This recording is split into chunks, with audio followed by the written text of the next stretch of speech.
está virando más y más duidelijk con severo a situación para la mata. Nos impacto humano arriba nos la mata hopi grande, no solamente nos impacto directo, ora nos drenta la ma, of ora nos hace actividad en la ma, pero también impacto indirecto, manera el cambio de clima, pero también la polución que nos crea arriba tierra que acaba en la ma.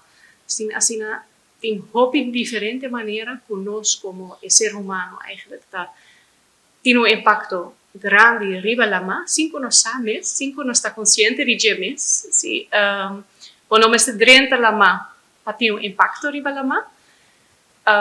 Door die zij eigenlijk nos la ma a sufrir hopi caba, se te conta para Aruba, te conta mundialmente también. Y para el motivo es hopi importante para nos no solamente pensar riba conservar nos la ma, dus, of proteger lo que tiene, pero a parte de conservación me incluye restauración, rehabilitación también.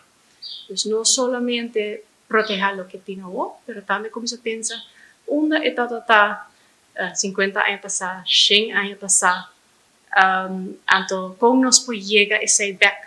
So, una vez botín biodiversidad back y el sistema también es más resiliente para cualquier otro impacto que viene, manera door die climate change, nos por sobrevivir ese.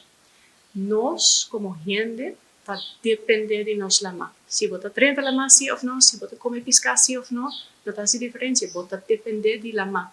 El aguacero depende de la ma. La temperatura que nos siente depende de la ma. Y acaba nos sintiendo la temperatura agua también.